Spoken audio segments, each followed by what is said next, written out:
Yeah, and thanks everyone for putting your roles in the chat. We'll have a mix of manager and practitioner leading the presentation and the workshop here too. So we're gonna try to cover all angles. And I know I said 12:35 on the dot, but we've got a quorum, so I think I'm gonna jump in. My name's Scott Lambridis. I'm VP of Design at Blink. I'm gonna do a little bit of more intros with my co-hosts and a couple other supporting folks from Blink here in a minute, but just to introduce what everyone's here for. This is Equitably Growing Design Teams, the workshop edition. I've been doing and developing this talk and the materials here for a few years now, and have done it a few times in a prior form. But since those, we've built this out a lot more and have been using a lot of this even more robustly internally at Blink. So excited to share some of that with you.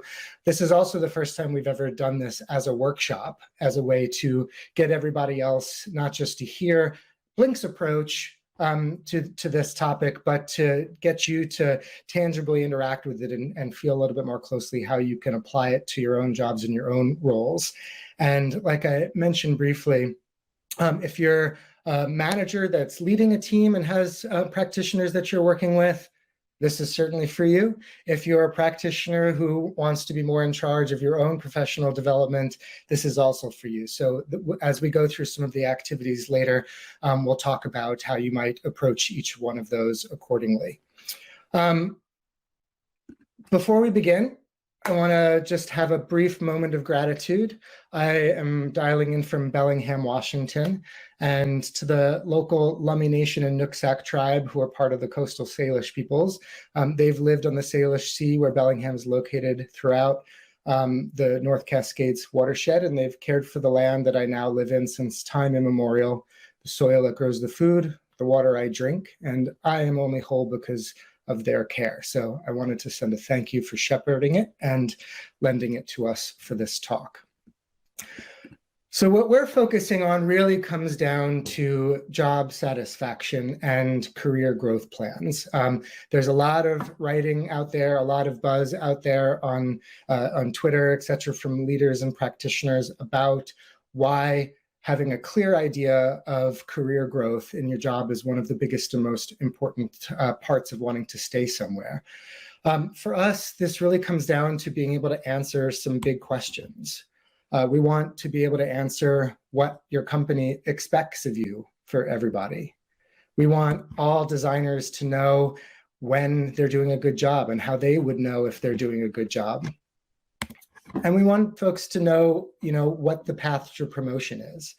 And we want to do this equitably across the board and have a system of taking something that's often pretty subjective or can be subjective, especially in the creative arts, and making it more objective. And that's especially important for us at Blink.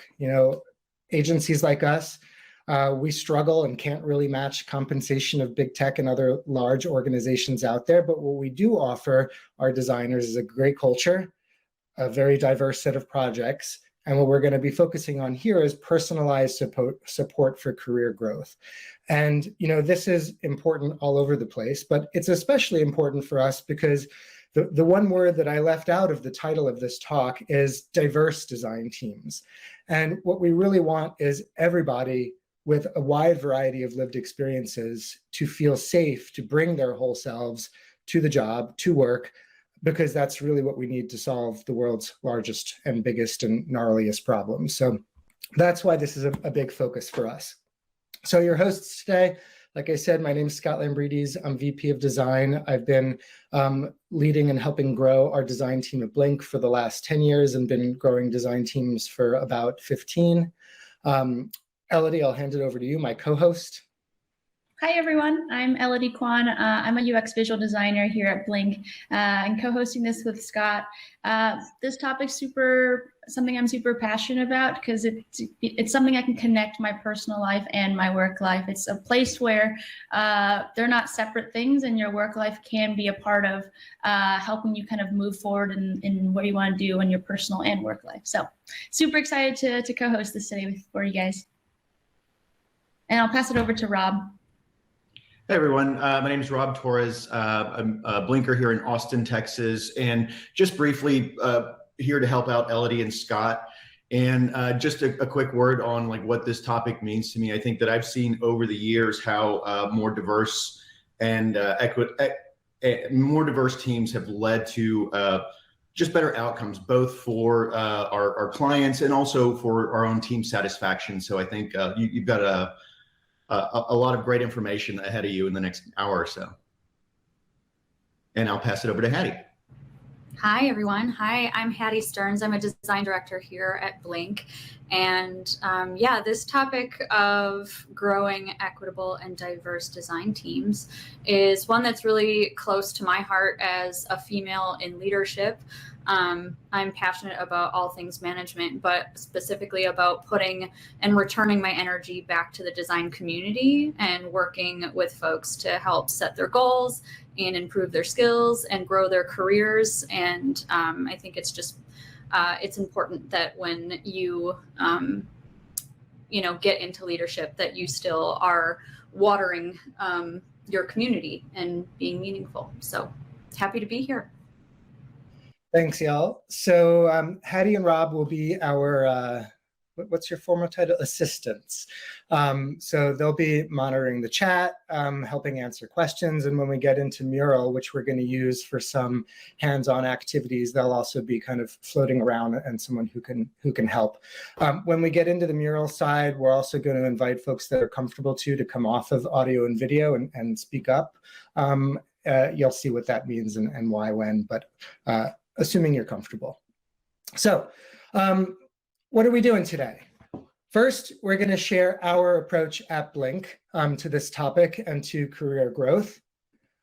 We're going to have you all get some practice with us actually using these materials and these frameworks. And the ultimate hope is that you'll be able to start adapting this for yourself. And again, if you're a manager, adapting it perhaps to take to your team. If you're a practitioner, either adapting it for yourself to manage your own career or to help facilitate conversations with your manager and potentially your team. So here's how we're going to do it. We're going to dive in real quick into a little pulse check to hear from all of you. Then I'm going to walk you through what we call our skills framework. Elodie is going to walk you through how to use that skills framework to level yourself or your team and have those conversations. There'll be activities with each of those. We'll take a short break in the middle. Then we'll dive into growth plans and how to turn those skills and levels into tactical growth plans. Have an activity around that. And then Elodie will close us out with how we use this at Blink beyond just the parts you're going to cover here and how you might take some of this home with you. All right, so step one, we're going to have a little pulse check here. So in the chat, I just sent a link to Mural. And I'm going to stop sharing and reshare real quick. And I'll wait for some more folks to jump on in there. Hopefully, most of you being in design careers are pretty comfortable with Mural. Okay, we've got some folks that are coming in. So you can also click on my icon at the bottom bar there, my little head at any point to follow me and zoom into where I am on the board.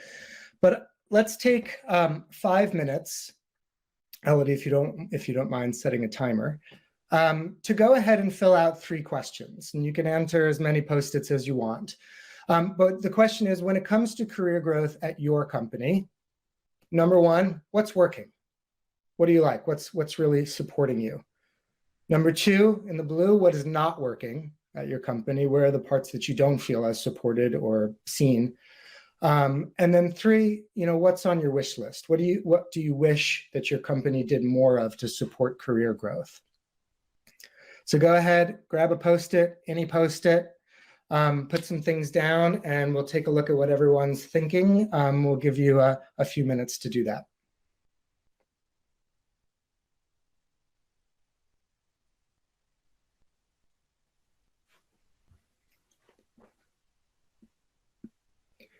And you can always, if you see something that someone else already put that you love and just want to +1 or thumb up, just grab one of those red dots from the top and drag it on the Post-it.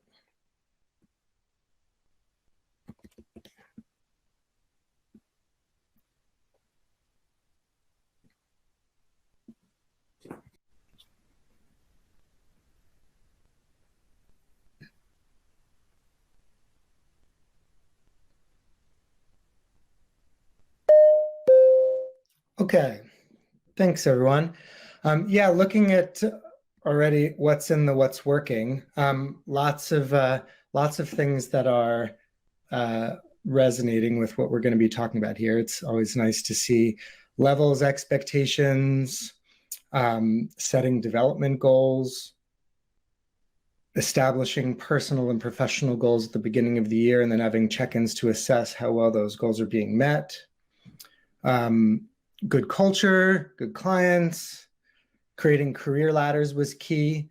That's at the heart of what we're talking about, or at least the starting point of what we're talking about today.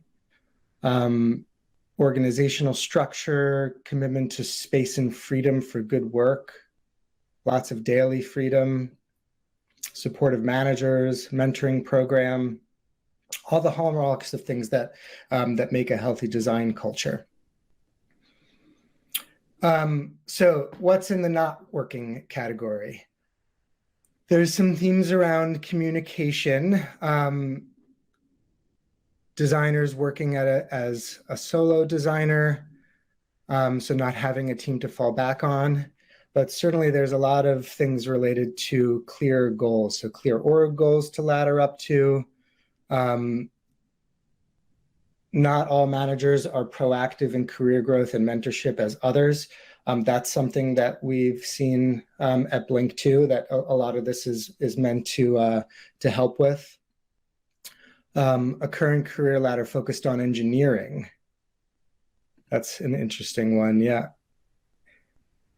Confusing titles that don't correlate with industry standards, and then having a career ladder that doesn't match from one role to another role. That's an interesting one. Anyone out there who added this want to talk about that a little bit? Where you have titles and career ladders, but there's a dissonance there.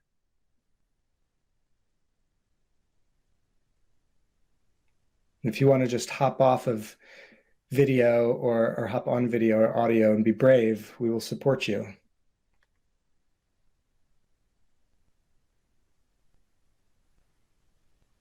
We've got working with a lot of junior designers and no direction from top down, no growth. Employees don't stay long enough, which I read as not feeling nurtured and supported.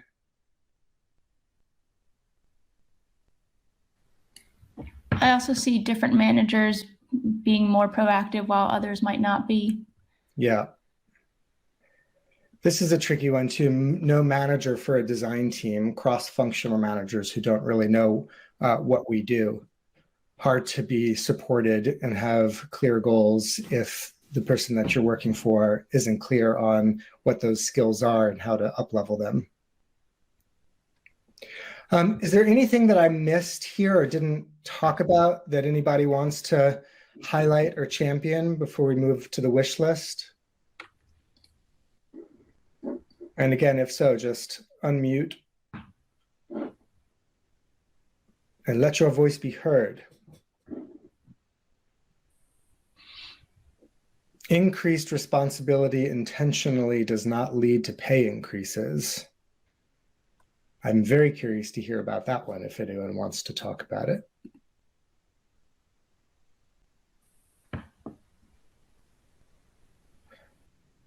Okay, what do you wish to see more of at your company to support career growth? Like I said, I love the heart. Clear career pathways, modernized and updated hierarchy. I think in our parlance, we call those levels. All of that builds trust for sure. Mentors, transparency on next steps, agency as a designer, better support for the leadership skills you already have versus force-fitting less natural inclinations. That's an interesting one. There's definitely a tension between things that you're good at and want to improve versus a one-size-fits-all approach to here's things that you have to get good at. And we'll talk about that a little bit. A framework for UX teams and company to understand, metrics for success, and more agency as a designer. Yeah, and this one, job levels and titles that use real language and reflect real job responsibilities. Yeah, great. This is great. Again, anybody want to highlight anything in here that they're hoping we talk about today that I haven't really mentioned yet? Hey, Scott, this is Rob. Really quickly, I think what we're working through is the ability for people to go off of mute, and I think they have to request moderation, and then we give them access. So for anybody that's done that recently, can you confirm, like, is your mic working now that you've gone through the Shelby, for example? Oh, okay. Is it working? Hello? Testing? Yes. There you are. Okay. Okay. So yeah, basically you guys, I think Shelby or Aaron, someone who's recently, just been able to do that. Just let everybody know how you requested moderation. Then it pops up on our site and we can just hit yes, yes, yes. Yeah. It's the big blue button. I did it before, but I panicked because Scott moved on before I could chance to finish confirming. All right. I think we've got the bug ironed out though. So you guys keep it coming and there's Laura. Okay, here we go. Now we're rolling. And it did the same thing. And when I hit the stop sharing, I was worried I was going to have to get approvals again, but that wasn't the case because when I hit the share audio, my little thing popped up. I'm finishing up lunch, so that's why my camera's off. No worries. Yeah, so before we move on to the next step, anything that got put on the board that didn't really get mentioned yet, or anything that someone feels an urge to highlight? I saw on the, can you hear me? Yeah. We're going to play that game. Can you hear me now? I saw on the blue ones, I can't remember what the topic was. Somebody mentioned the topic that I came here more interested in was the unwillingness to commit to DEI. Mm-hmm. So I know you didn't highlight that one, and looking at it, that was the one that really struck a chord for me and was interesting to me. Yeah, we're going to touch on it more in the context of making sure that when we're able to commit to DEI practices through hiring, that we create a safe space for equitable career growth. We're not going to focus as much on, the actual importance or act of how to go and hire for diversity, if that's what you mean. But we'll touch a little bit on what that affects. But for our purposes, really, it's about an objective system for being able to support and nurture and grow designers so that anybody who comes, no matter their background, race, gender, etc., can feel equally supported.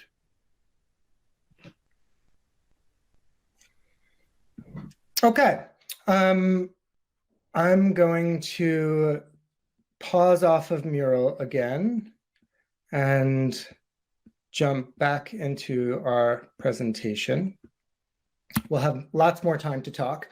So what we're going to talk next about is our skills framework, or the beginnings of our career ladder. So a few years ago, me and my manager at the time read this book, which really kind of sparked the inspiration here for getting more serious about this topic.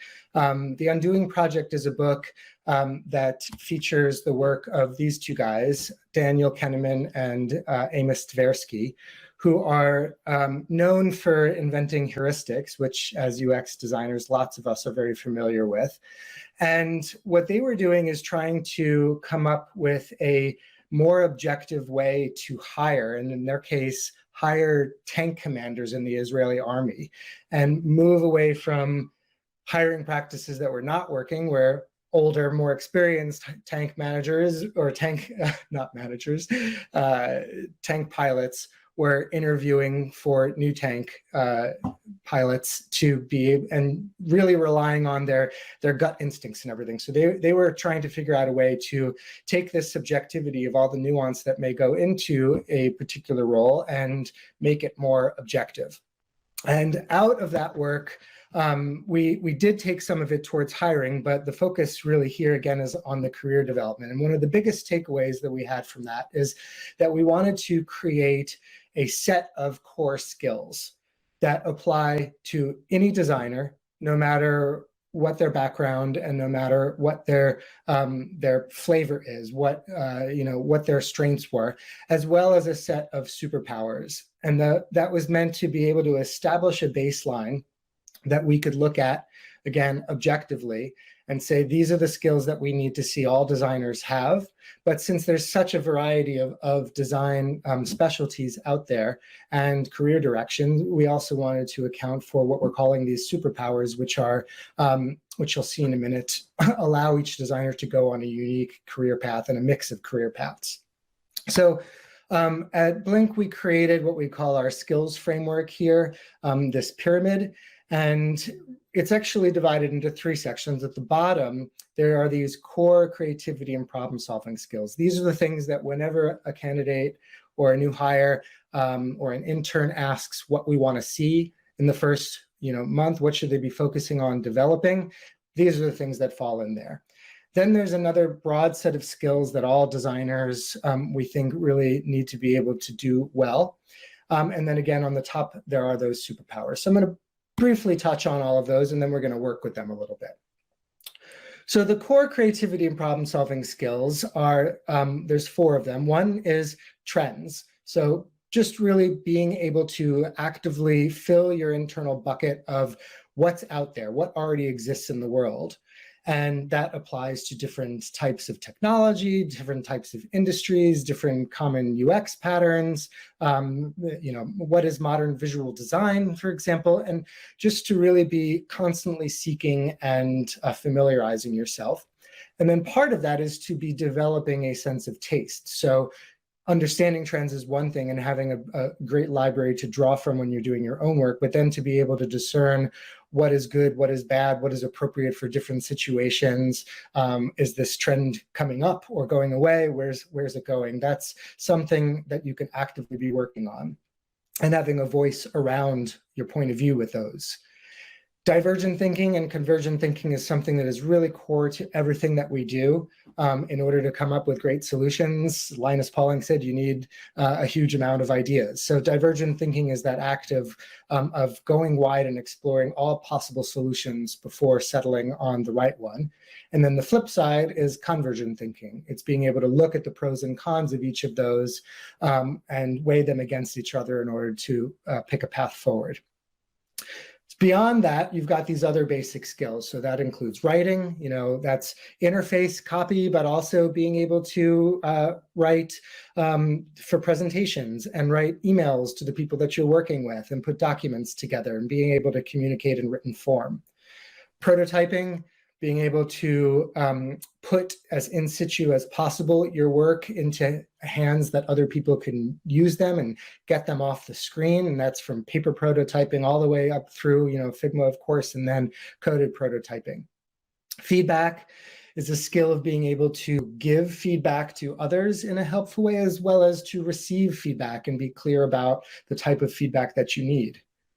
Communication is, one of my design heroes said that, selling the design is even more important than making the design. So the ability to communicate your design decisions and champion them for others so that they understand and can hopefully get on board with it. Leadership is something that we talk about even at the junior level.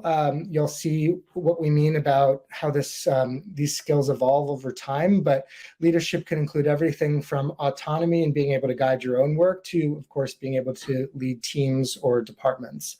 And then recruiting is a skill also to be able to help, bring more people onto the team. So those are all the basic ones. At the top, we have what we call these superpowers.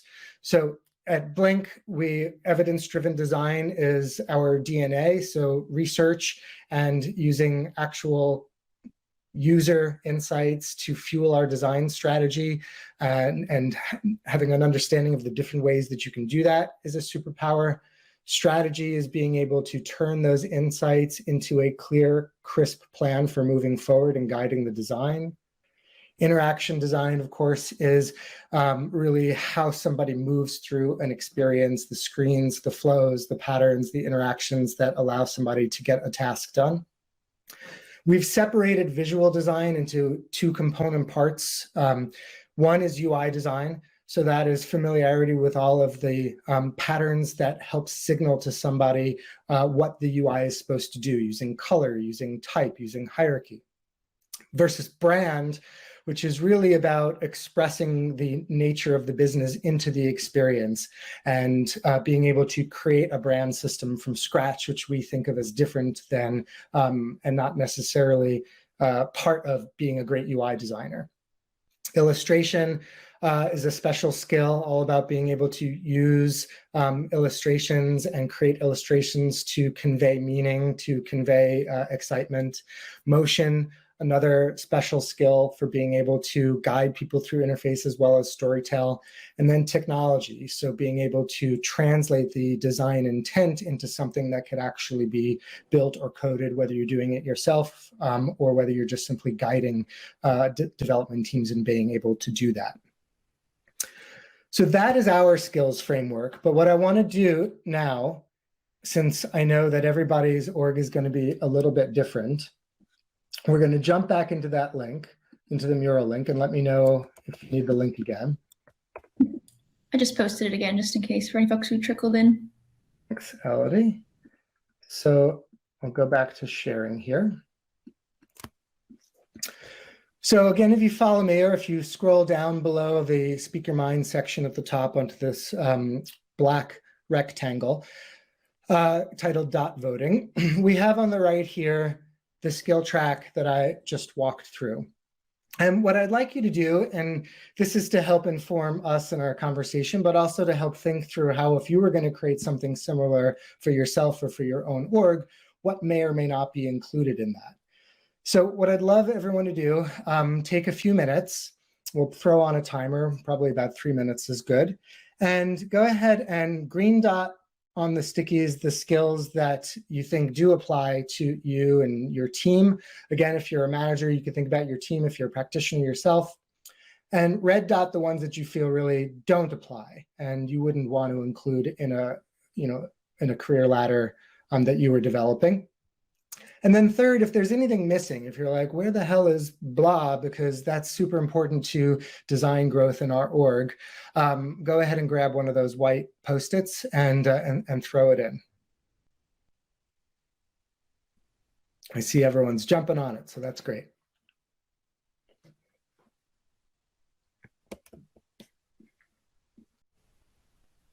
Okay, I think we're at a good stopping point anyway. The last few seconds ticking down. I am very curious to hear a little bit about the red dots. So I'm glad to see that there's so many green dots everywhere, especially on a lot of the core stuff. I'm also happy to see that there's not a lot of dissent around taste, because that was a little bit of a controversial one when we first brought it in. But I want to focus really on the red dots. Can whoever red dotted trends, taste, or divergent thinking in the bottom, would you mind coming off mute, coming and explaining a little bit about why those don't fit in your org or your career? And then I agree, John, I want to talk about the research one later. Anyone want to talk about trends, taste, or divergent thinking, why those might be red dotted for you? I can talk a little bit about divergent thinking. Hi, everyone. I'm Shelby. I work at the University of Washington on their web strategy team. I was very hesitant to red dot divergent thinking because it's something that we're working towards. it's just not necessarily something that is a part of it right now. There's a huge move at UW to getting the internal people. So I work in the university marketing and communications to move more towards UX, and to look at things and think differently about them. It's just not something that we're doing on a regular basis. Like, I'm doing it because I'm the UX specialist, Right. but it isn't a very common practice for us, if that makes sense. It does. It's something a little bit more aspirational. Maybe you feel constricted now and know that it should be, but it's not there yet. Yeah, and it ties in with, and I added educating on UX, or just education in general. And it sort of ties in with that because there is such a huge move for a lot of universities actually to move towards a more user-centered approach to things, whether it's philanthropy or education or just general marketing stories and so on and so forth. It kind of goes in tandem. So I'll come into a project as the UX specialist and I have to both educate people on what UX is and sort of getting them to take a step back and thinking about the user first, which changes how they would normally think. So, yeah. When you say educating, do you mean like outside of your design org, like other teams? Yeah, so I'm on the web strategy team. So we're very unique in the sense that we host over 2,000 of the sites that are a part of the university, and there's way more. And so we'll go to different organizations and groups. So like different colleges or the police department is a project that I'm working on right now. And it's sort of coming in, and we're the experts in web. And so if we have more divergent thinking on our small group, that's one thing, but as like an organization as a whole, as UW as a whole, it's very different. And it's educating people that are really subject matter experts, like for the PD, for instance, the police department, but they're not very aware of user experience or web strategies or that sort of thing, which is understandable, because they don't necessarily join a police department to like do tech web things. But it's sort of having to come in and get them to think differently about the website as a tool that they can use to do their jobs better. Yeah, I mean, we on the consulting side encounter that a lot. Like there's a wide range of UX maturity in the clients that we work with. So evangelizing and championing and hand-holding through our process and the value is definitely a big part of it for us. A lot of that, you'll see when we go into some of the more detail, is part of things like communication and leadership. And as you get a little bit more advanced and experienced, those skills end up being a little bit more outward focusing, such as UX evangelism and communicating the value of the work and the value of the approach. So I hear you. Anybody else want to talk about some of the red dots? I notice I'm very curious about research getting a couple red dots and strategy getting a couple red dots. Those are pretty core for us, but I'd be curious to hear why those wouldn't apply in other orgs.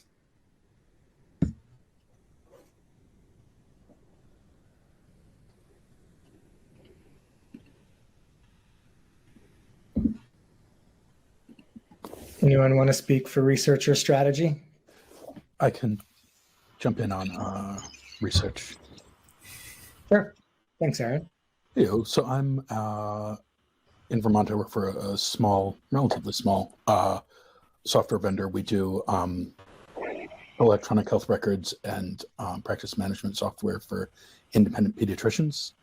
We have a 4-person design team.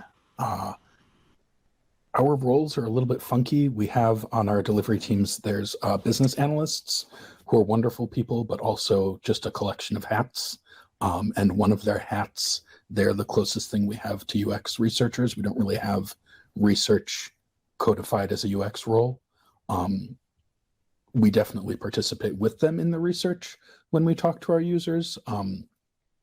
Because we have a pretty big user base, we tend not to, and because it's specialized software, we don't tend to go and find users and have to do the sort of usual, is this new product going to be a thing that would capture their interest? It's more of the pediatricians that we're working with, is this a helpful thing or a harmful thing that we're thinking of doing for this new feature? But ultimately, our participation in research is not necessarily a core part of our jobs.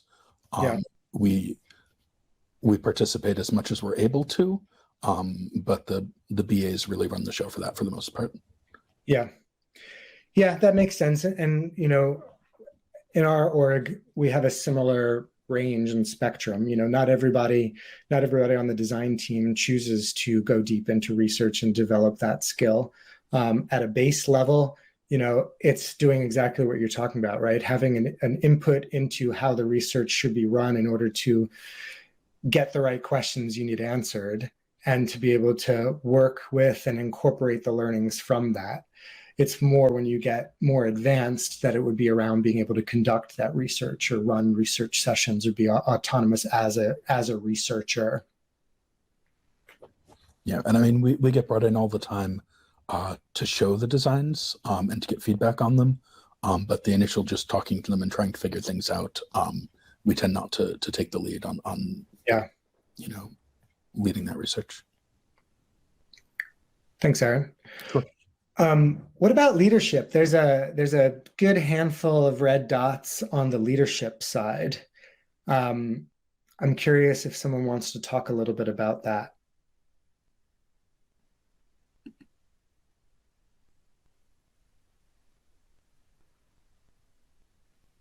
I'm curious mostly if that is because it's not a valuable skill, or because maybe it's not recognized as part of your role by the rest of the organization, which I could see as a possibility. Anybody want to talk about leadership?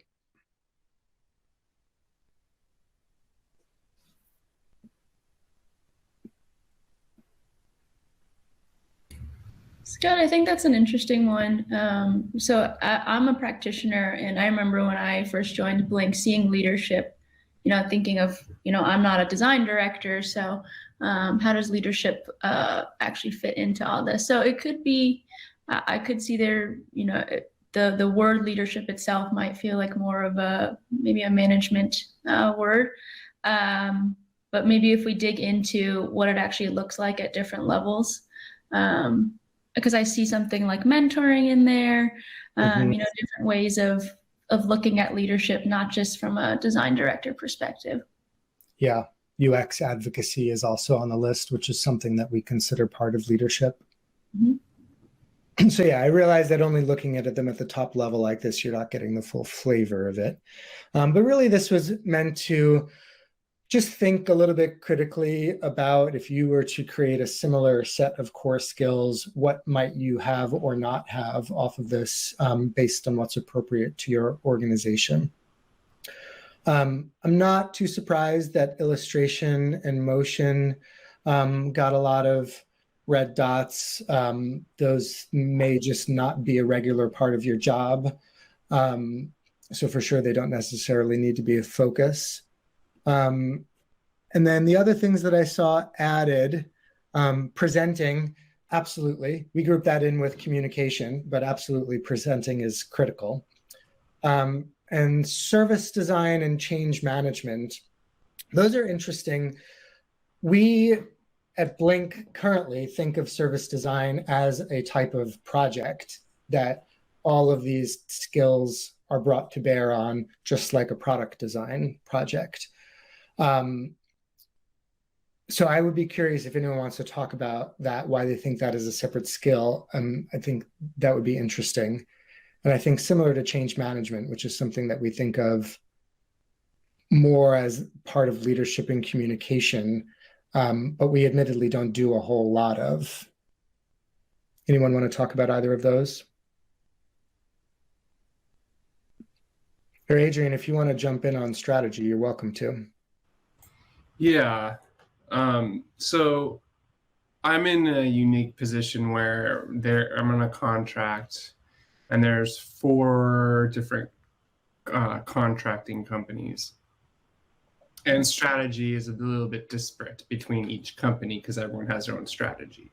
But how do we get onto the same team? I guess it's more of like a same place as a strategy. So I'm wondering how we could coalesce those various strategies into one team, as we all say in our all hands every week. All 4 groups get together and we're a team. So I'm curious how we would coalesce all of that coming from 4 major corporations. Or is this not a good time for a Q&A? No, it's fine. I'm not sure I know the answer to that. When we think about a team member and skills, the way we think about strategy is really a lot about aligning, right? It's knowing different frameworks and being able to use the right one at the different time to align people on a vision, right? And that vision can be as simple as a set of prioritized requirements, or it can be a big vision for the overall direction of a group or a company or a product or a service. But it sounds like in your role, if you are doing a lot of strategy or interfacing with other strategists, then there's probably something there, right? Yeah. Thank you. Thank you. All right, I'm gonna turn it over to Elodie now for the next part of this, which will, as you'll see, build off of what we've been doing so far. Elodie, over to you. Awesome. Thanks, Scott. Let me share my screen. Awesome. Can you guys all see this? All right. Cool. So now that we've talked about the skills, one of the things that I had mentioned was leadership. Maybe it doesn't seem like something that you can do as a practitioner early on. So that's where leveling comes in. This is where once we have all those design skills set and defined, you have to be able to define how to move from one level to the next.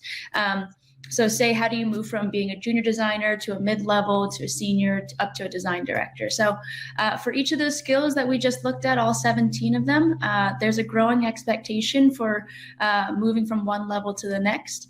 And here at Blink, we've developed 4 different levels. So we call them level 1, level 2, level 3, and level 4. These loosely correlate with level 1 being a junior designer, level 2 being more mid-level, level 3 being a senior, and level 4 either being a design director or a principal. So before I jump into what that exactly looks like, being able to articulate the different levels for each of the skills, because there are 17 skills that we have, not each of them can be measured exactly the same. So we use 3 different lenses to make sure that each of the skills are simple, clear, and measurable, making sure that moving from one level to the next is easy to understand. So some skills, they can be measured by what the designer is doing. Some can be measured by how often they're doing it.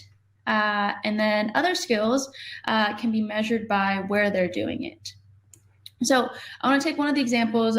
We just talked about divergent thinking a little bit. So using divergent thinking as the skill, how do you move from level 1 to level 2 to level 3 to level 4? So in this skill, at Blink, we measure it by how often a designer is using this skill. So a level 1 designer generates multiple ideas, multiple design solutions when the design director asks them to, so when requested. A level 2 designer is going to be someone who can regularly generate multiple design solutions on their own. And then a level 3 designer might be someone who can rapidly generate multiple design solutions at different scales and different continuums. So being able to make the strategic decision of when to divergently think what the scope is going to look like. You know, are we coming up with all these big, broad concepts, or is it more narrow, divergent thinking on one component of the design? So level 3 is kind of that rapidly and strategically divergent thinking. And then level 4 is being able to mentor others in generating multiple solutions. So just to give another example here, we have feedback. And feedback in this skill track, the skill is measured by where a designer is doing it. So at level 1, they're seeking feedback from other designers internally. At level 2, they are actively working with their project lead to filter and prioritize internal feedback. At level 4, it becomes a little bit more client-facing or more external-facing. They're soliciting and responding appropriately to client or stakeholder feedback. So at Blink, because we're an agency, we work with our clients, and that's kind of what's external-facing for us. But you know, if you're an internal design team, this might be getting feedback from your stakeholders. And then at level 4, these designers are leading team reviews and mentoring others on feedback. So as you can see, so there's this progression from level to level. There's a clear step to move through each of the level for each of the skills. So like I said, we had 17 different skills. Each of them have different ways of measuring the expectations going from level 1, level 2, level 3 to level 4. So this is what we call our skills cheat sheet. The columns here is the different levels. So this is just another way to represent what I just showed you about divergent thinking and feedback. And this is kind of the cheat sheet that both managers and practitioners at Blink will use to kind of measure where they are at in each of these skills. And here at Blink, to be able to move from a level 1 to level 2, you take a look at all your skills, you take a look at all of these 17 skills, and you see if you've moved from that level 1 to that level 2 expectation. So what are design skill tracks used for? One of the biggest things that they're used for is to understand if a practitioner has grown enough to warrant a raise or a promotion. So you know, that's what this whole talk's about. It's being able to level that playing field for across the board. You know, one of the sticky notes that were brought up was, you know, different managers invest differently into their direct reports. Maybe someone's a lot more hands-on, maybe someone's a little bit more hands-off. What this skills framework is meant to help is to kind of communicate to managers as well as practitioners kind of the overall expectation at the company, kind of have a common language so that each practitioner and each designer has a certain language to talk to with their managers as they talk about raises and promotions. So this allows for Blink to have more equitable raises and promotions and for everyone to have a clear understanding of what's expected. So here at Blink, you know, we talked about those bottom 2 parts of the pyramid as well as that top part being those superpowers. Here at Blink, leveling up means being able to level up all those core foundational skills. So taste, trend, divergent thinking, leadership, communication. It was those bottom 2 rungs.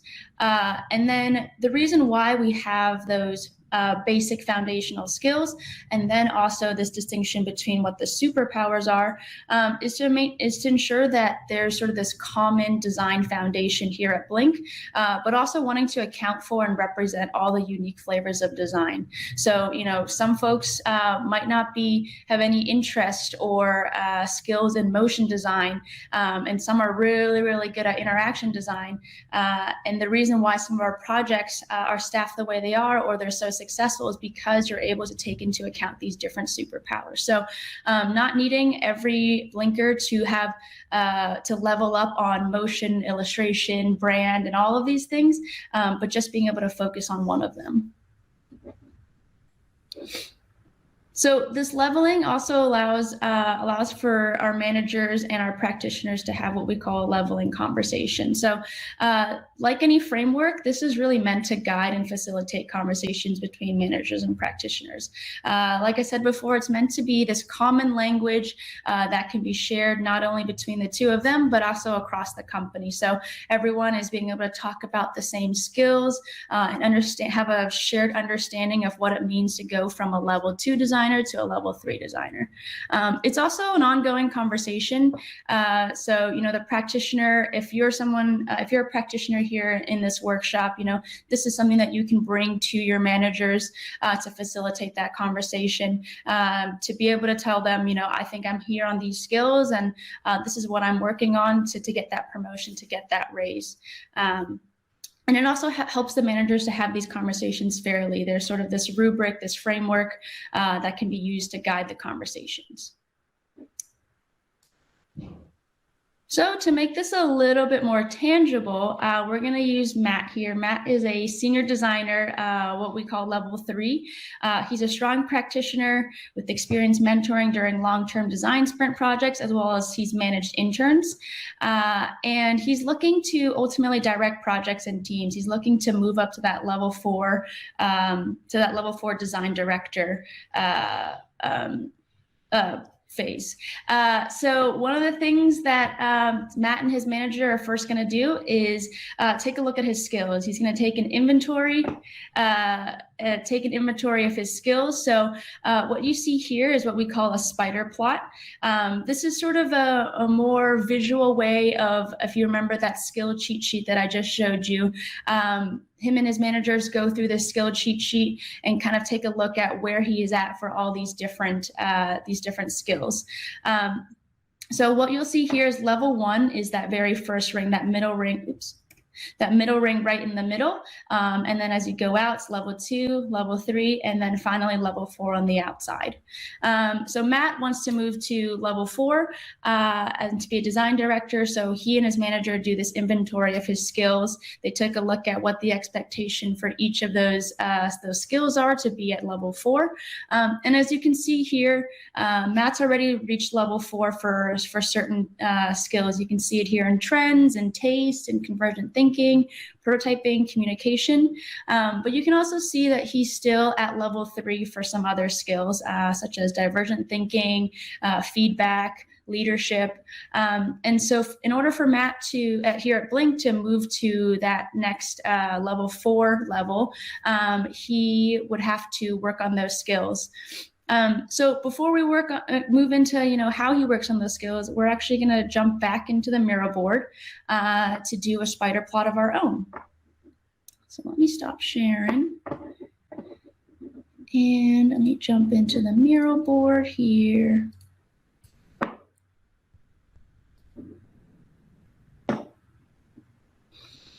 Great. So if you guys follow me, we're going to jump on down here to this section. So what we've laid out here for everyone is one artboard for each person. So if you take a look, there's a section to put your name on top. And when you put your name on top, that becomes your section, and making sure that no one else is using the same artboard as you. And then what we're going to do is this first top part right here. So this spider plot. I've given you guys all dots. It's not going to look the exact same as what I just showed you on the presentation, but you're going to be placing dots for, again, the middle ring, the closest ring in the middle is level 1, then level 2, level 3, level 4. And you guys can do this spider plot either for yourself, or if you are a manager, it could be your direct report, one of your designers. And what we're practicing here is just understanding how to take inventory of your skills. I also have this cheat sheet over here on the left-hand side. I'll also put it up on the, actually I'll just leave it here like this so folks can see what it means to move from level 1 to level 2 and so on. And then you guys can use this cheat sheet as your way of taking your inventory of your skills. So this is going to take maybe a little bit more time, since you guys might be going back and forth between this cheat sheet and your own spider plot. So I'll give you guys maybe 10 minutes for this or so, and then put your name on one of the art boards and start plotting away. And if you have any questions, let us know in the chat.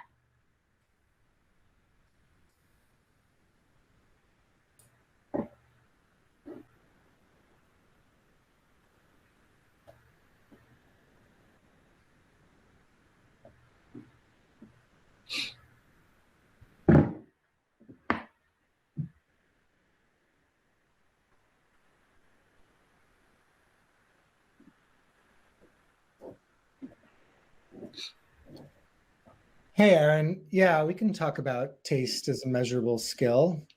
If you go up to the cheat sheet here, we have it, roughly outlined. So junior means exploring what it means to have a sophisticated sense of taste, having conversations with people around it, asking that question. A lot of it is related into developing their trends. Moving into showing a sophisticated sense of taste in the work, confidently sharing that taste, meaning having a strong point of view on it. And then level 4 is mentoring. So I realize that's a little bit vague still, and we don't have time for it in this workshop, but as part of our skill track, we have one level deeper where we have listed a bunch of ways of demonstrating and showing that. But really, taste is to us the flip side of trends, in that it's informed by but not dominated by trends. So being aware of what's out there in the world and starting to develop that sense of good from bad and applicable from, where would you apply this trend? Where does it make sense to be on trend? Where does it make sense to be, does a trend not apply? Are there exceptions? All of that is developing that sense of taste, knowing being able to discern what is good from what is bad. And also, if you're really good, having a sense of where that trend may be going.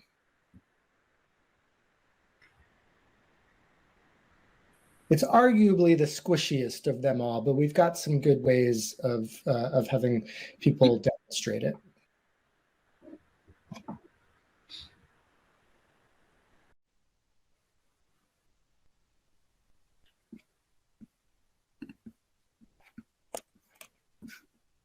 Jenna, do you have a board already? Nope. Nope. Feel free to grab one, and you can just double click and it'll put a new post-it, and you can always write a new skill on top of one of the ones that are already there. And if there are skills that don't apply to you, you don't have to put a dot on it either. Yeah, our assumption is you would make a new version of this once you've got your pyramid skills handy. So where we realize it's a little bit of a suspension of disbelief to use our exact skills framework, but it seems like everybody's going well with it. And I will give a little preview. Once these look like you're slowing down or we're done, we'd love a couple volunteers. We're going to ask for a couple of volunteers to talk through yours.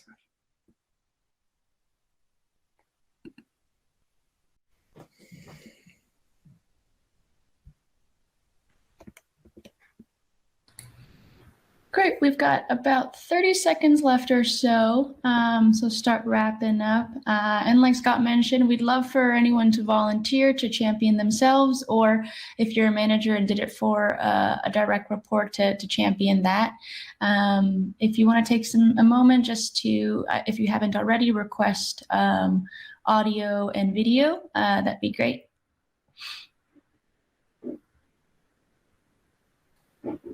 Yeah, filling out for yourself or for your team is one skill, but being able to have those sometimes challenging conversations. Sometimes people are uncomfortable to talk about their own strengths or their own weaknesses, or to practice talking about that in a supportive way with somebody else. So volunteering gives you a safe place to practice that. Yeah, we'd love to hear, what level you are currently at based on your plot, as well as, what are some skills that you think you're doing great at, and what you're working on now to level up. Any volunteers?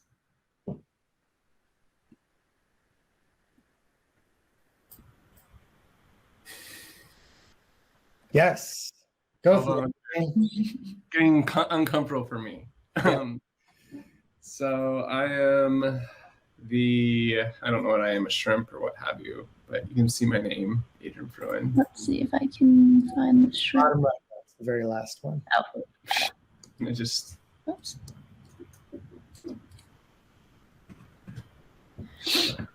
oh well, I don't know what happened here. There it is. There's like a.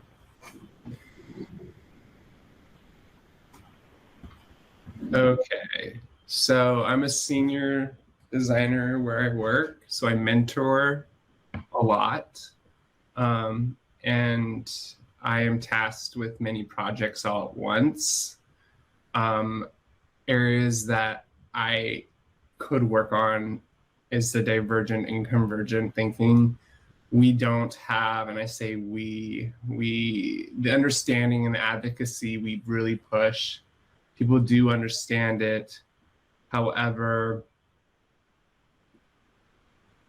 I don't know if they fully understand it because they don't allow us enough time to have those sort of rituals or the idea of making multiple sketches and giving the time for that because they want it to be tomorrow.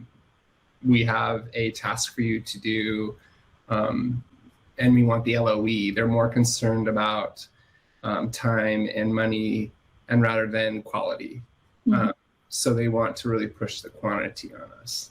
However, we have to prototype quickly. We have to communicate to leadership. I'm in a position where I speak to government officials, so I have to really be on point on that. I have a colleague in this session as well with me, so he'll probably be looking at my chart, maybe really looking at it. Maybe I'm not so much on all of these things, so I'm really, like you said, showing myself. Yes. Open to feedback. I recruit. Leadership is there too, but I'm more of an assistant leader to the manager, so I wouldn't put myself up there in the leadership category as a PM. I'm also asked to do research on a regular basis, and have had great success with that. And the metrics for that is basically leadership saying how great the insights that we've provided for the particular product will only enhance it.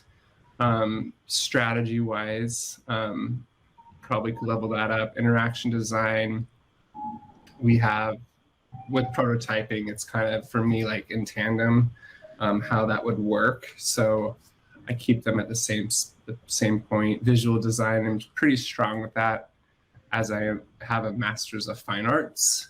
I feel pretty comfortable in that zone. Branding, I was a graphic designer prior to UX design. So I understand brand and how it needs to be continuous, in fact, or it needs to have, the thread that look and feel. In fact, I just did a UX review on a splash screen, and it just hit so many violations that became a splash screen with many annotations on it. Illustration, I'm fairly good at it. I'm a little rusty since I haven't done that. And then trends, I keep on trends, and I have a pretty good idea about taste. So if that's what you wanted from me, do you want me to go in further detail? I think that's great. I mean, really, it's about practicing being able to represent yourself to your manager and being able to start those conversations. So having a point of view on, where your strengths are and where we'll move next is the areas that you want to grow into. Okay. Thank you. Thank you. Anyone else that wants to share too? That was super helpful. That was super great, Adrian. Thanks. I don't know.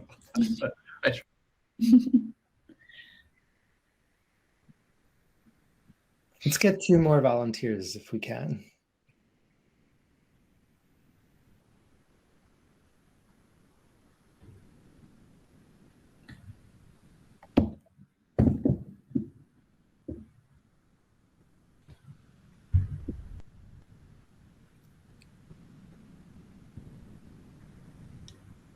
Anyone else? Don't be shy. Shy.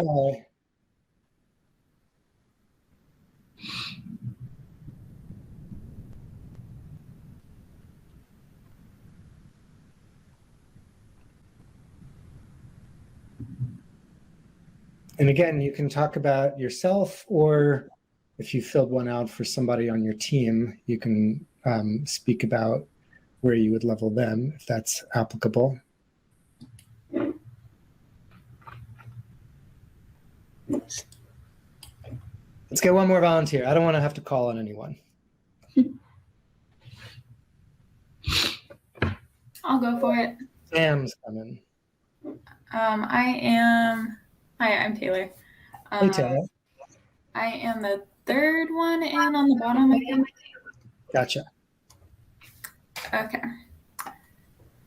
So for trends, I put myself at a level 2. I think partially that is my own falling for not keeping up with trends, but also the company I work for is kind of behind in a lot of ways.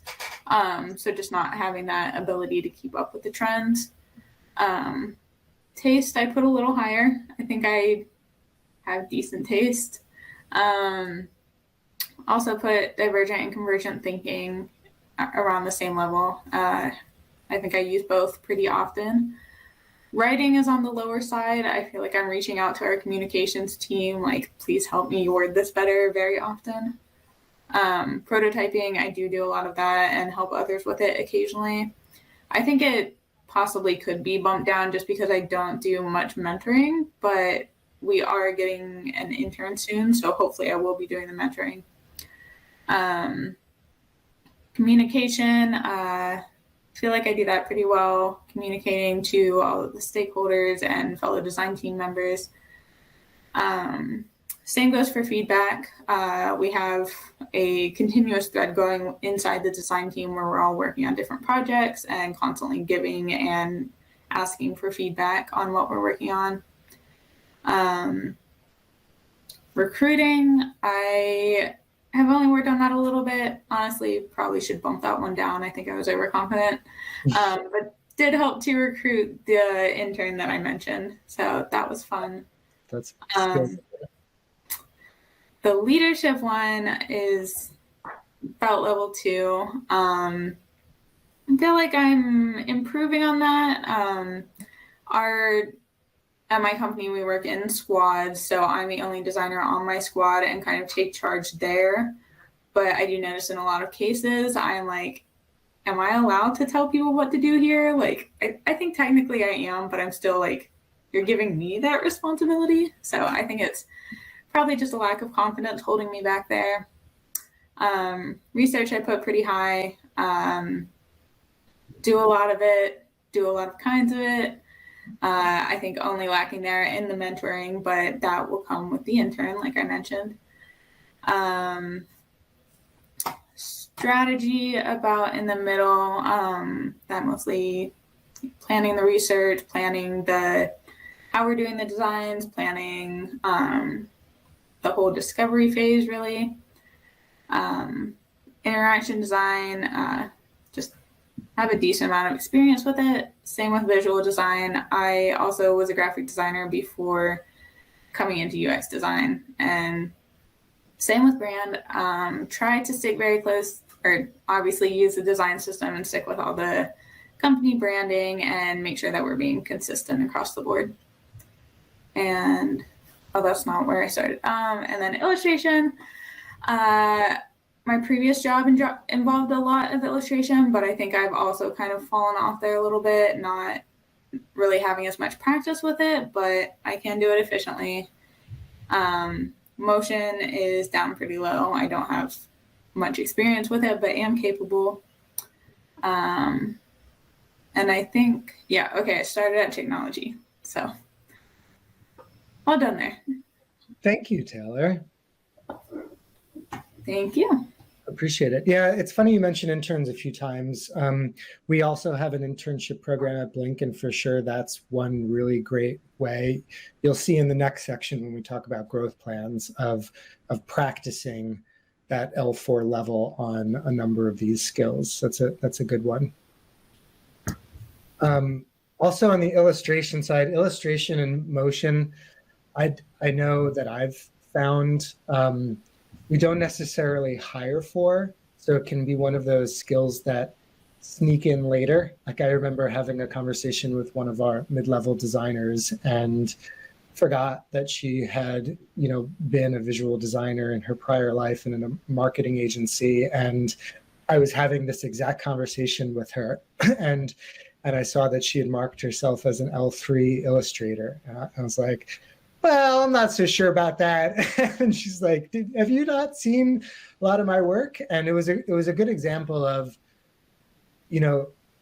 often we think of these skills being the ones that you practice regularly at the job that you're currently in. But you also may have lots of experience and skills applicable from prior jobs or another life. And as long as they actually map. So, after that, I sat with her and almost did like a portfolio review, for lack of a better term, to see, oh yeah, like you're regularly practicing illustration, different styles, coming up with whole consistent sets and able to apply them well. And you're like, yeah, I agree, L3 check. It was a good conversation that surprised me.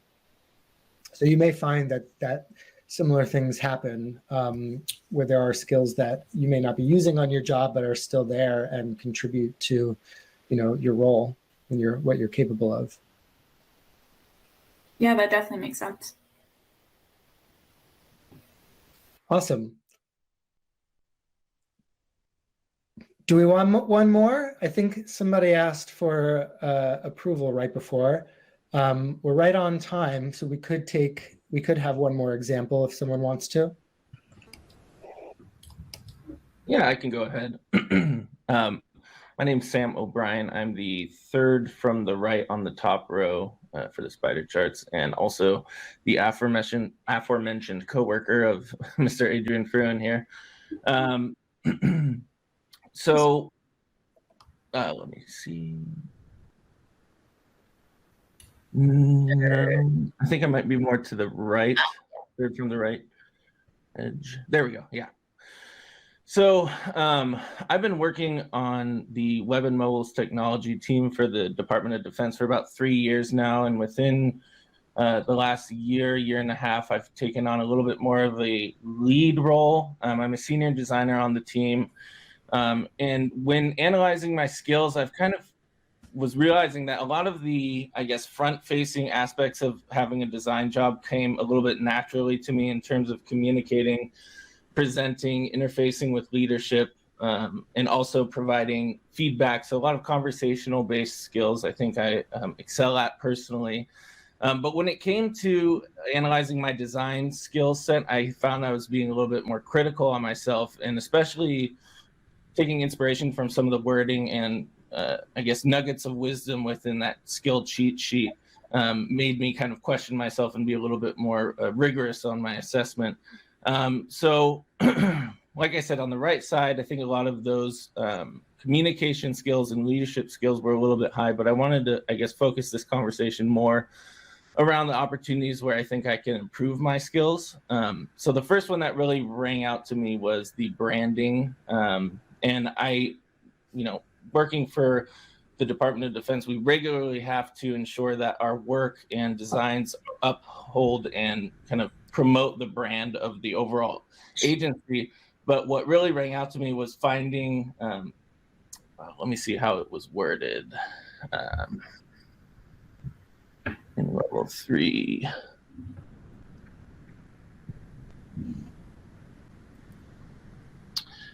explore opportunities to express the brand through signature interactions, which I thought was a really interesting way to word that. So I think an opportunity for me to improve that was when I'm looking for inspiration on designs, I like to read a lot of articles, whether it be on Medium or look at kind of crowdsourced kind of locations for a lot of design work. So I thought that signature interactions is a really unique way of approaching branding work, in that, yeah, we can make all the colors the same, we can use the same style of iconography and typography, but what unique kind of interactions can I introduce to the systems that I'm designing to create kind of unique and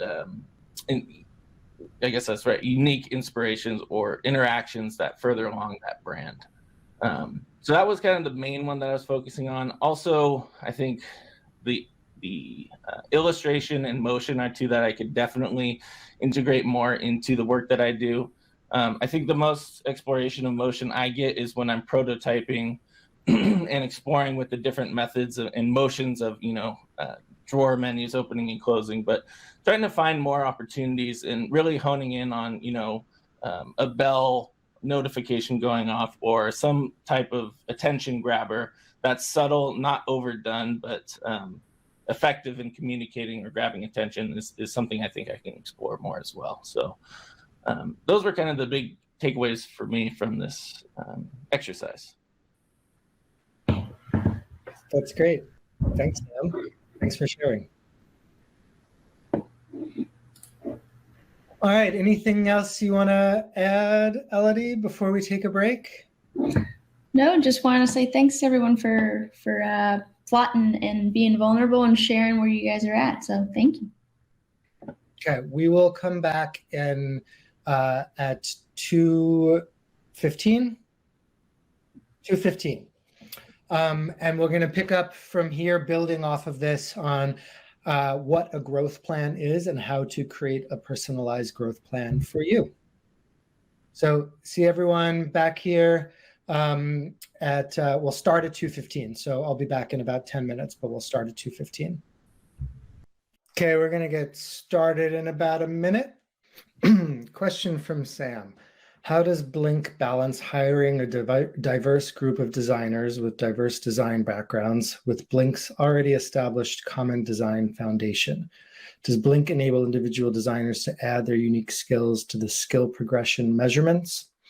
That's a good question, Sam. I mean, the framework that you're seeing that we're working with is based on those types of skills that we typically would use or need, rather, in the diverse types of projects that we do. And since we do a very diverse set of project types for diverse clients with diverse timeframes, we're really aiming for something that encompasses all of that. And we'll talk a little bit later about how we staff projects and how this skill framework helps us do that. So it's not really a balance. I mean, we are specifically looking for a broad set of skills because we never know exactly what project is going to need what skills at any particular time. So, and we haven't yet added, I guess that's not true. One change that we've made over the years to the skill track is it didn't start with the technology as a core, as a superpower. But as we've gotten more and more into seeing that there are designers and researchers who understand technology and how things are built that we're going to design, we realize that that's a really useful skill. So it became a part of the progression itself. So not one-off, but if we see that there's skills that are more commonly needed, then for sure we'll grow it and evolve it. I hope that helps. All right, so next step is we're going to talk about growth plans. So this was mentioned early on as one of those things, one of those challenges. We've seen this too at Blink, that managers are inconsistent in how to translate that skill, the skills and the growth that that practitioners want to do into specific actionable tasks that you could actually work on. We, though, want we want to ensure that there is equitable career guidance to all members of the team, regardless of the manager's individual style. And all managers do have a little bit of their own style, and we're not trying to make that totally uniform. So that's where these growth plans come in. Blinkers, meaning practitioners, are empowered here and encourage you all to do the same, to craft their own growth plans and work with their managers on them, on refining them. And we also encourage managers to help out by giving a head start. So it's not meant to come from the manager to the practitioner or vice versa, but really be a conversation between the two. So I'll talk you through what a growth plan is and how we do it. So in preparing a growth plan, we think about the skills that you want to up-level, narrowing that into specifics about what the person should demonstrate in order to achieve that level, and then specific tangible goals that allow them to actually demonstrate that. So I'm going to walk through one at a time. So first, what we want to do is highlight 2 to 3 skills in the skill track that you were just looking at to focus on next. One's usually not enough. There's room for a couple, but you don't really want to do more than 2 or 3 because you lack focus and it becomes a little bit overwhelming. So we found 2 to 3 is a really good sweet spot. And you can do that in a number of ways, whether you're a practitioner or a manager. One great way, the best way, of course, is that you see somebody doing this with you.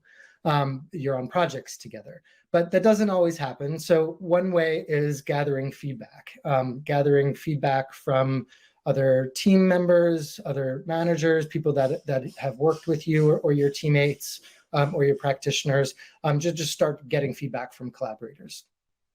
The other is visualizing it. So using those cheat sheets or the spider plots is a great way to help it and really be able to pick 1 or 2 or 3. And then one thing we talk a lot about is balance. And this came up earlier also.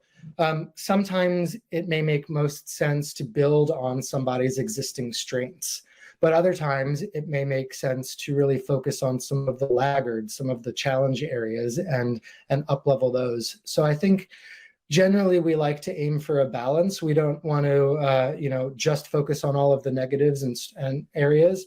Or the parts that need work, but we also don't want to forget about them. So seeking a balance between both is usually a good approach. So going back to our case study here with Matt, we saw his representation of his spider plot here before that Elodie was focusing on or introduced. And in conversations with Matt, what we really focused on first were these 3, divergent thinking, feedback, and leadership. So the next step is to clearly articulate what is specifically needed to, quote unquote, check off that skill at that next level. And here's some ways to do that. First, most importantly, is be specific. What is it about that skill that is most important to demonstrate? And I'll give you an example of this. And the second is be creative about it. It's not always obvious and clear, and there may be multiple ways to demonstrate a skill. There's not always an obvious answer, and this will make sense in a second too. And then the third is to collaborate a little bit, meaning have the conversation that we just did a little practice with. A manager will probably have some suggestions on, hey, when I say feedback, what I really mean is ... But we want to hear from you, like some of you were doing earlier. What is it about this skill that you think would benefit from improvement? So let's take an example with these skills here. So divergent thinking, feedback, and leadership. So often what we'll do is spend some time to really write this down and get crisp on it. So with Matt, what did I mean by divergent thinking?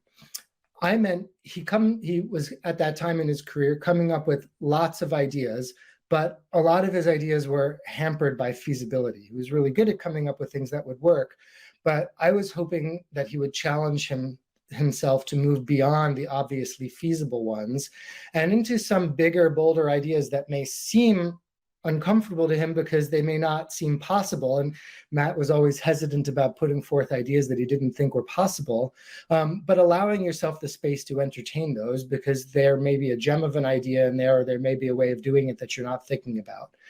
So do this yourself, and as a leader, get comfortable pushing your team to do it too. That's the specific thing that we wanted to see him demonstrate. With feedback, it was around developing poise. So he was great at asking for the type of feedback that he wanted. He was great at acting on feedback that he agreed with. But there were a number of times when if he disagreed with the feedback, he became defensive. And being able to handle feedback with grace, have people make sure that they're being heard. And this applied both to internal team conversations when you were doing work reviews, as well as client conversations. There are some high stakes conversations when you're presenting to stakeholders, and being able to listen to feedback, even if you don't agree with it or disagree or don't agree with it initially, and have that poise so that you can create space for all of the voices in the room to feel heard. And with leadership, Matt was demonstrating a lot of skill in being able to work with his team and guide his team to do the work on the project. But where we were hoping him to really develop to get to that director level leadership is to gain the trust of the clients that he was working with. And here's where some of this UX evangelism comes through, being able to actively guide our clients through the process to help build that trust and handle some of those challenging situations. And we talk a lot about Blink about thinking beyond the final deliverable or the immediate deliverable into what is really valuable that may not be listed in our contract or may not be there present on the project plan. So taking ownership of that and having the freedom to make adjustments to the project in order to really continue to provide the best value and instill trust.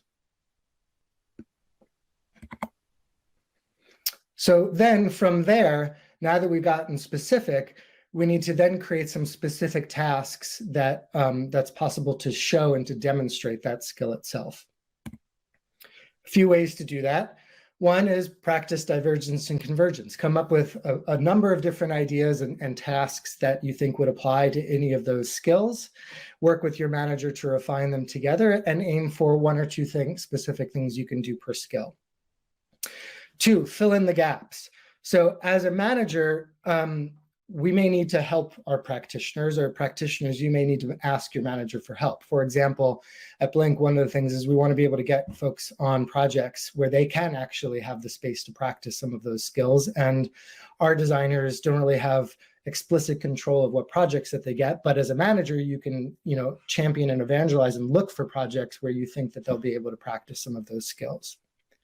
And then the third is timeline. So getting really clear and having an agreement on how long do you think it would take to finish this? And then what happens then? Like, does it immediately result in a promotion, or is that just the first step in a larger plan? So again, going back to some examples, here's our 3 things that we wanted to see Matt demonstrate.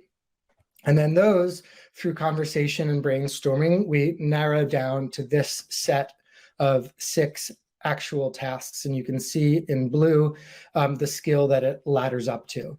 So 1, to help work on divergent thinking, create 3 uncomfortable ideas on projects, including one that leads to something in a final design, and then lead a practice group topic on divergent thinking, meaning an internal talk about it. So this is something that he could actively do and prove. For feedback, we love these ideas of listening tours, where you go and interview other teammates on a topic. In this case, go and interview some folks internally about what makes great team dynamics, and then write a short paper on best practices for it. Another might be getting feedback. We have a system where we can get internal anonymous or non-anonymous feedback. So go out and get some great feedback that you've helped foster healthy working relationships. Leadership, change a project from the inside. Show 2 examples of leading from within by either changing the strategic direction or the way the team works and the culture of that. 3, to get to that leadership is actually helping scope a few projects, not needing to do it on its own, but to be involved in it so that you can, or he could understand how those timelines are created and what types of activities and deliverables are best in order to be able to provide the value we want. And then the last one, and this is one that as a manager, as a director, he'd need a lot of help on, is finding a project that he could lead, quote unquote, out front, meaning you may not be a director yet, but we're going to put you in a position with some support, what we call a shadow director, a behind the scenes director, where you could be the main point of contact and be the lead on all communications and conversations. And we were able to set Matt up with something like that. And then once you take this and you affix a timeline on this, in this case, we thought that it was reasonable to aim for this in about 6 to 9 months. That's a growth plan. That is effectively what the growth plan looks like. It's clear, it's concise, it's actionable. And the understanding here is not necessarily that you're going to check off all of these, but that you're going to make significant progress on all or most of them in order to, up-level those skills. So now we're going to practice.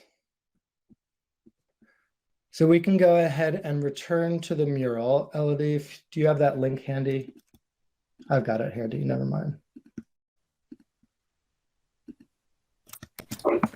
For all those who may have lost it, there's the mural link again. So go ahead and find your spider plot that you put your name on. And then you'll notice below it, I'm going to go over to Matt's sample one over here. At the bottom of it, there's the growth plan section. So we're not going to create an entire growth plan. It takes some time and takes some thought, but we do have time certainly to start doing one. So we want to focus on one skill instead of 2 to 3. So your assignment here is to pick one skill from the track, and we've got the blue stickies below with all 17 of those skills there. You can drag one up into the box that you want to start creating a growth plan for. And then in the next box, what to improve, try to get specific about what it is that you need to demonstrate. And if you're a practitioner, what you want to be able to demonstrate to truly own that skill at that next level, or if you're a manager doing this for someone else, what you really need to see. And be as specific as possible. And then you're going to brainstorm a little bit in that how to improve section with the pink stickies. Come up with a few specific things that you can do to improve on that skill. And you're welcome to come up with more ideas, and you're not going to keep all of these. For a little bit of inspiration, if you scroll to the left here, you'll see there's 2 sets of inspirational examples. So like the ones that I just showed you before, there's at least one for every one of the skills. So for trends, post something inspiring on Slack weekly and summarize why you posted it. Is a good way of getting a point of view.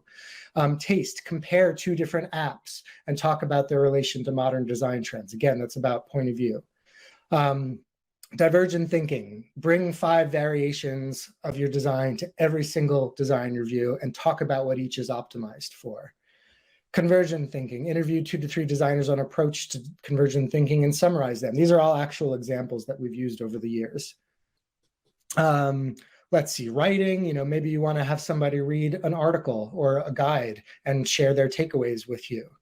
I like this one a lot for prototyping. Always show your draft designs for your next project on an actual device. For communication, practice your next 5 presentations with an audience. As a manager, this is where you could offer to be that audience, to work on it. Things like books, reading books, or attending talks and sharing takeaways is a great common one to do. Research, this is a good example of, even if you're not doing the research, developing research skills by attending pilot sessions and providing feedback, taking notes on those sessions and sharing it with the researcher so you can start to act like that. And there's a few others there also. So I hope that helps. I'm here for questions as well as Elodie, Hattie, and Rob. But go ahead and we'll take, what did we say, Elodie? Something like 10 minutes? Sounds good? Yeah, that sounds good. I'll set a timer. 10 minutes. to work this out for yourself. And again, we'll ask for a couple volunteers to talk through your thought process. Any questions before we dive in?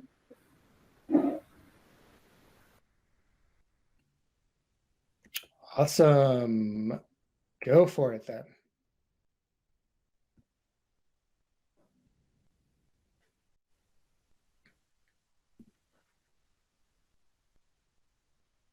And I'll give one tip. Try to, when you come up with the pink stickies of specific things that can improve, try to really get it as specific as possible. Like do something X number of times, or bring X number of examples, or do something in X number of a time frame, like once a week for the next 6 weeks, or just try to get really clear and specific on it so that it should be did you do it or did you not do it? It should be easy to answer. Elodie, when's the last time you worked on this one for yourself or with your manager? A month ago. That's Right. why it's pretty relevant, yeah, because we're talking about leveling up. So we do we don't do it in Mural, but we do it in Figma, our growth plan. Anything challenging that you encountered in doing that?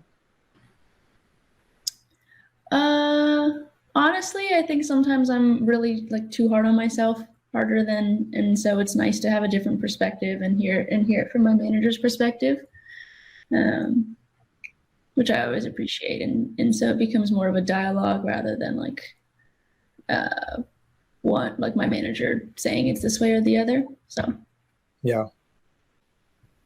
Did you struggle at all coming up with specific tasks for any of your skills? not so much. I think that almost feels like making it tangible felt easier than narrowing down which skills to work on. Yeah. Hattie or Rob, in the last minute while folks finish up theirs, I'll ask a similar question of you. Any challenges come to mind in doing this for yourselves, or Hattie, for your folks on your team? I have a unique circumstance. So one of the people that I manage is totally within this rubric and this way of measuring. Another one of the people that I manage actually is of a design skill set embedded within our marketing department. So she does not interface with clients. Rather, her client is kind of us. And so, coaching her through some of these same spider plot points of importance of communication and presenting and divergent and convergent all apply there. They're just framed a little bit differently for her day-to-day reality. So we have pretty healthy conversations about that so she can have honest measuring of herself. I would say similar to Elodie for me, Scott, in that it's a little bit easier for me to be tactical about the individual points that I'd like to see that I'd like to move toward. And but I think what's always been refreshing about these conversations is learning a little bit more about areas where you may not realize you have strengths that you can lean into. And so that one's always been fun to kind of discover things where you've got some contributions to make to kind of overall movement of the company, as well as your own personal growth too. Yeah.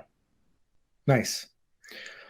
All right. Who would like to volunteer to talk about what they came up with? And certainly those that have already broken the ice by talking about the skills that they were wanting to work on in the spider plot. Natural progression to talk about which one you picked. So Adrian or Taylor, but anybody at all who filled one out. Who wants to go? I'll go. All right. A simple as writing is, it's always been very hard for me. I don't need to tell you why, but it has been very hard for me. So, so I know I try to think of things really hard. Like, it's hard to think about writing and like, what could you do? Because it seems like such a simple thing to act upon. So I said I would want to write more concisely. I kind of will write in very verbose and so sort of annotate, and then we have peer reviews in our organization where we'll make sure everything is on point and abridged. And sometimes I can get into being very lofty. My background's a master's of fine arts, so writing a thesis, an art thesis, is much different than writing or presenting wireframe, like a whole flow in a presentation format, and then showing the prototype and speaking towards that. So I need to write more concisely, and I need to write an active voice. And I suggested to myself to read a book. And one that I found really quickly would be The Art of Writing. And I would take the top 8 tips taken from your great sample sheet and write more succinctly and give a brown bag to the team on how to write more succinctly to our stakeholders for presentations. Nice, great. Yeah, I think that third one, that's a great one because it's specific and tangible and shows that you've had to process information. That's a really good one. For a book, if you want a suggestion, one that we use a lot at Blink is called Smart Brevity. Smart Brevity, thank you. Our research team is actively studying that right now. And if you don't mind a little bit of feedback, I think something like write in active voice is, again, it's a little bit, it's nice as a goal to want to do, but it's hard to measure like with your manager. So you could rephrase that as like, take your next 3 emails or reports or whatever it is, and get feedback on your use of active voice. Or, bring them for review with your manager. Just turn it a little bit more tactical. Thank you so much. I'm curious, are there any managers in the house who filled this out for one of their direct reports?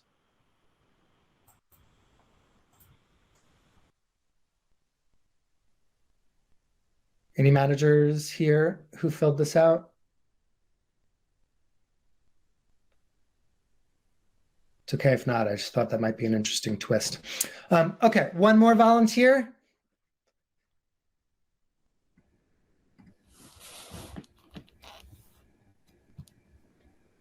Hello, Aaron. Oh, I was going to say I saw Miles, and I don't think we've heard from him yet, so I'm happy to defer. Sure, Miles, you want to go? Yeah, whichever way works. I think I'm okay. Perfect. You're already there.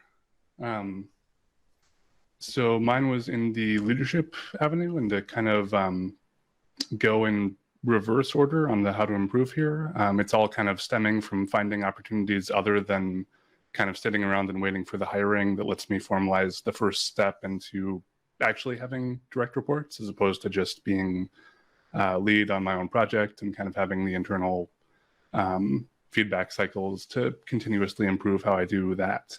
Mm-hmm. So kind of getting out of just a holding pattern and trying to wrangle up some opportunities of my own within the org. So some of the stuff I highlighted, I was actually the one who was pointing to the career framework that we currently have being engineering focused today. Oh, yeah. So trying to figure out who I need to ping in the org to kind of start greenlighting a design focused and potentially other tracks of disciplines as well. So just hunting down who I would need to work with and collaborate with on a project like that. Mm-hmm. Trying to break down other silos that are kind of operating between design-specific projects, in addition to some of our existing cadences where we kind of sync up as a whole company design practice and talk shop, but having one-on-ones to hopefully try to probe a little bit deeper, really lean into research, find opportunities that people might not be voicing in the group setting. Mm-hmm. And I had one more category here of participating in at least one additional business development process.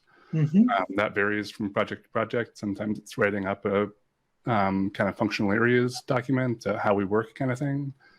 Sometimes it's a Q&A with the government procurement team that we're hoping to land a contract with. But doing more and specifically trying to set up more of the civic tech side of our shop, which is where I work, in contrast to a lot of our work, which is the defense side. Got it. Yeah. So more breadth of types of experience. This is great, and I'm glad you went and did a leadership one, since it's a little bit different than some of the other more tangible ones.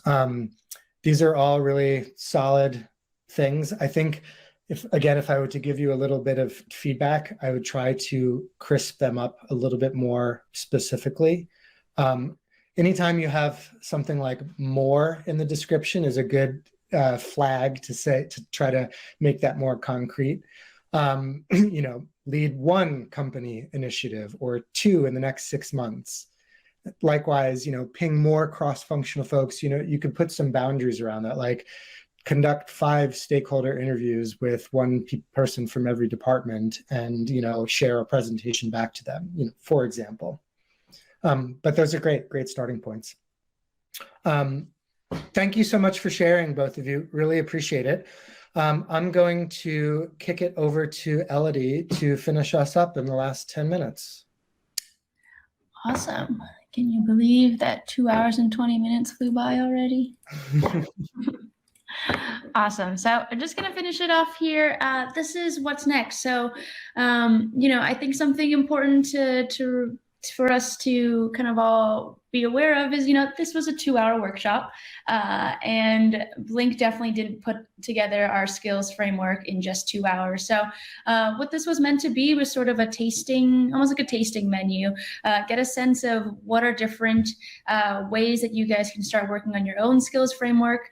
We recognize that every organization is a little bit different, and that our skills framework isn't going to be, the exact thing that fits yours. So we'd love for this to be a jumping off point for you guys. And this is something that also goes beyond just promotions and raises. We talked about here today, how to have that conversation with your manager or with your direct reports on how to get a raise or a promotion. But the design skills framework really supports your company's designers, not just in talking about promotions, but it actually even goes all the way back to recruiting and everything in between. So in recruiting, so the design skill framework informs recruiting criteria. So it gives your recruiters and as well as your design directors a common language to speak about and evaluate candidate skill sets. So when you're hiring, when you're writing that job post, when you're evaluating a candidate, you guys have that common language and an understanding of where to place someone on that skill track, on that skill framework. It also helps, a design skill framework also helps you guys set expectations during onboarding. So from the first day that you hire a designer, a manager and the practitioner can sit down and set expectations. They can kind of understand where they are, take inventory of where they're at. And then also the designer has a clarity and insight into what they need to do to level up and what it takes to go from a level 2 designer to a level 3. And it also helps you staff projects successfully. So knowing where your designer's strengths are, but also knowing where they're interested in leveling up. So, some of the things that you guys had written in your growth plan, having a good understanding of that, you can go and advocate for your designers, your direct reports on putting them on a project that both elevates their current skills, as well as helps them push on some of the skills skills they're working on. So, you know, if a designer is working on more feedback or communication or leadership, they could be a great candidate for a project, maybe a smaller project where maybe they're the only designers and they have more face time and talking opportunities with the client. So having that understanding and using that skill framework can also really help with these project staffings. So just bringing it back to Matt, you know, Scott made a little correction in the chat earlier that Matt was an L3. So Matt is now a L4 design director, you know, taking into account, you know, the projects that he's worked on, putting his manager putting him on projects that really showcased his strengths, but also helped him elevate those skills that he was working on. He got some awesome feedback like this that was taken into account when they were evaluating his raise and promotion. So we got one last activity for you all. If you guys jump back into the Miro board, you'll see one last section at the very bottom. Let me just flip the screens. We got one last section down here. You know, this was an awesome 2.5-hour workshop, and we thank you guys for sticking around with us. We'd love to hear from you guys. What was something that surprised you guys, something that was surprising you learned from this workshop? And then if it's not the same thing, what was your biggest takeaway from this workshop? We'd love to hear what things folks are thinking about. So I'll give you guys just about, let's say just 2 minutes. I'll give you guys 3 minutes since we're closing up soon. We really need that workshop music for next time, Scott. I know. I think Blink does have a workshop playlist somewhere. I do, but I for some reason I thought that Mural had the ability to add that itself.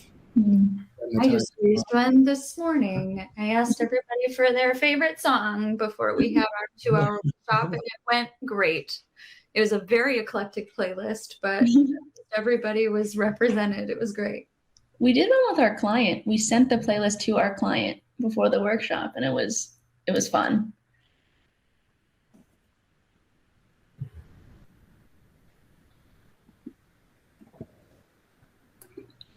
That's one of the Easter eggs in our skill set track, by the way, you guys. We have your music quality and selection is something we value very highly.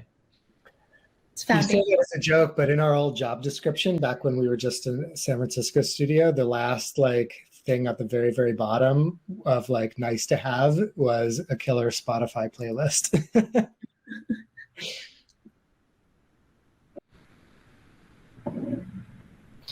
Okay, now as we're counting down, I'm just going to start taking a peek at what we have here. I think we see some things about clarity, a way to map out the skills, it feeling a little bit more concrete.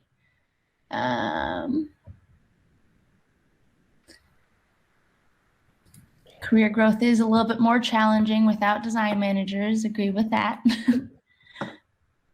I like the note about that this is something that you can do even if there isn't an existing career path or kind of self-empower. Yeah. Yeah, that's great. And let's scoot over here. What was your biggest takeaway? A skills cheat sheet, how growth is tracked, self-reflection. Yeah, I think that's you make a good point, Scott. It doesn't have to be a big design team to think about your career growth. It could be something that you take to your manager and present, even if you guys don't have something very structured in place. Awesome. Well, we are at time here. I just wanted to say thank you all very much for joining this workshop. It was super fun for me and Scott to create, and we hope you guys took something away from this. Yeah, thank you all so much for participating. And thank you, Rob and Hattie.